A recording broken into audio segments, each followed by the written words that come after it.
Assalamualaikum warahmatullahi wabarakatuh. Halo anak-anak Ibu, ketemu lagi nih sama Bu Pipi. Di sini Ibu akan menjelaskan tentang materi pembukaan Undang-Undang Dasar Negara Republik Indonesia tahun 1945 berkaitan dengan pembelajaran pendidikan Pancasila dan Kewarganegaraan bab kedua atau materi kedua. Tujuan pembelajaran di sini adalah berkaitan dengan mendeskripsikan nanti isi alinianya dan juga nanti bisa mensintesis, artinya anak-anak Ibu bisa nanti menggabungkan alinea-alinea tersebut berkaitan dengan sila-sila pada Pancasila, lalu mengaplikasikannya dalam kehidupan anak-anak Ibu. Ada beberapa peta konsep ya, yang Ibu artinya di sini materi yang akan kita bahas itu berkaitan dengan apa aja sih? Berkaitan dengan makna dari pembukaan itu apa, pokok pikirannya apa, lalu sikap positifnya bagaimana. Namun dalam video ini Ibu akan hanya menjelaskan tentang makna pembukaan Undang-Undang Dasar Negara Republik Indonesia tahun 1945.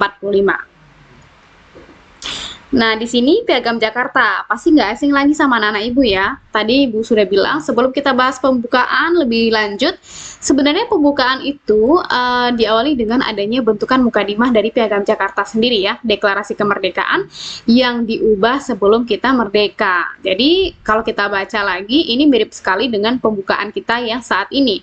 Namun, ada 7 kata yang diubah, yaitu pada Pancasila, sila pertama ya, di alinea keempat, yang berbunyi ketuhanan dengan kewajiban menjalankan syariat Islam bagi pemeluk-pemeluknya. Nah, di sini diganti menjadi ketuhanan yang Maha Esa. Alasannya kenapa diganti? Karena memang bahasa Indonesia tidak hanya diwakili oleh satu agama saja, jadi bisa dengan mewakili agama-agama lainnya. Nah, makanya diganti ketuhanan dengan kewajiban menjalankan syariat Islam bagi pemeluk-pemeluknya, diganti menjadi ketuhanan yang Maha Esa. Gitu ya. Oke, lanjut. Bagaimana dengan makna pembukaan?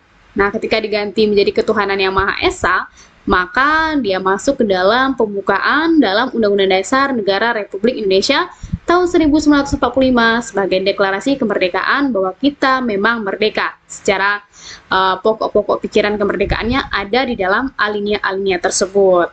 Sekarang kita akan bahas ya. Sebenarnya ini sudah relate sekali dengan kehidupan anak-anak Ibu nanti dalam bentuk sikap positifnya. Namun anak-anak Ibu sebenarnya sudah sering dan sangat dekat ya membaca gitu dengan Undang-Undang Dasar ini ketika dalam upacara bendera atau dalam kenegaraan gitu ya, sering sekali dibacakan Undang-Undang Dasar Negara Republik Indonesia tahun 1945 ini. Nah, kita lihat alinianya dulu. Sebelum ke alinea, kita akan cari tahu pembukaannya apa saja sih maknanya gitu. Di pembukaan sendiri, itu maksudnya adalah sumber motivasi.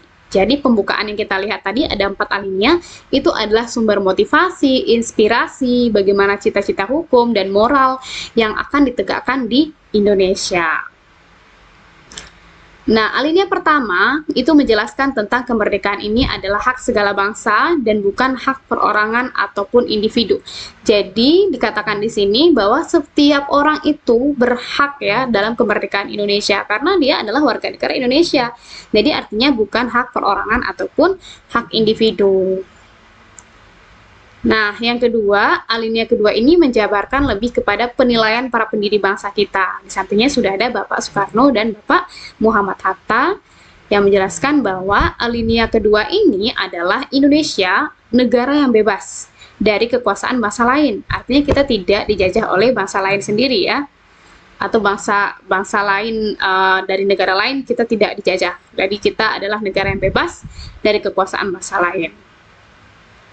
Lalu selanjutnya, alinea kedua ini dikatakan tiap warga negara itu muncul kebulatannya untuk mewujudkan cita-cita bersama. Jadi kita melakukan kebulatan tekad ya untuk mewujudkan cita-cita bersama.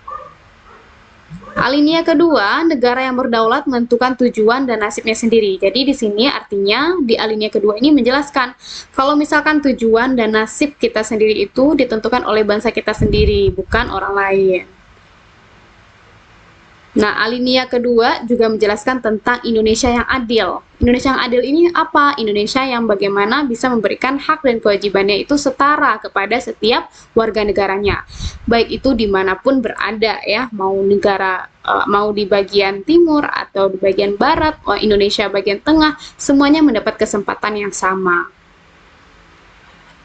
Nah, selanjutnya di alinea kedua juga menjelaskan bahwa Indonesia yang makmur tadi terpenuhi kebutuhan warga negaranya, baik itu kebutuhan material dari bidang kesehatan, dari bidang keuangan, dari bidang semua hal ya dalam bidang kehidupan masyarakat itu terpenuhi. Nah, dan kalau misalkan kebutuhan spiritual artinya agama ya, secara kepercayaan masyarakat bisa bebas memeluk kepercayaannya.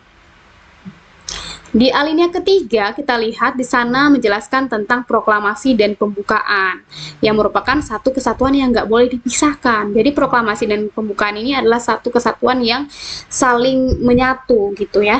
Nah, artinya di sini proklamasi ini kan duluan ya daripada pembukaan. Proklamasi tanggal 17 Agustus, besoknya tanggal 18 Agustus, tepatnya di sidang PPKI pertama atau Panitia Persiapan Kemerdekaan Indonesia pertama, maka ditetapkanlah pembukaan Undang-Undang Dasar 1945 ini.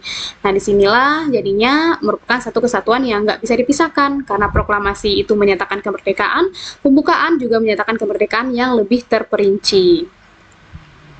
Alinea ketiga juga menjelaskan kalau bangsa kita ini adalah bangsa yang yang berusaha tidak hanya tentang usahanya sendiri, tapi juga atas berkat rahmat dari Allah. Jadi nggak ada usaha yang hanya sendirian ya, tapi ada campur tangan Tuhan di dalamnya. Nah, alinea ketiga juga menjelaskan kalau hak kodrati untuk segala bangsa yaitu berkehidupan kebangsaan yang bebas. Artinya bangsa Indonesia kita ini adalah bangsa yang bebas, bangsa yang secara manusianya kita adalah bangsa yang tidak terjajah gitu. Nah, masuk ke alinea keempat, menjelaskan lebih ke prinsip-prinsip yang berkaitan dengan pokok-pokok kaidah ya. Pokok kaidah ini artinya pokok-pokok peraturan yang membentuk pemerintahan Indonesia itu seperti apa. Oke, nah Ibu akhiri nih pertemuan hari ini berkaitan dengan pembukaan Undang-Undang Dasar, yaitu tentang maknanya. Jadi anak-anak Ibu harap sudah paham dan memahami dan juga bisa mendeskripsikan, oh ternyata setiap alinea itu memiliki maknanya tersendiri. Oke, dan kalau misalkan ada pertanyaan silakan langsung saja di kolom komentar. Ibu akhiri pertemuan hari ini. Wassalamualaikum warahmatullahi wabarakatuh.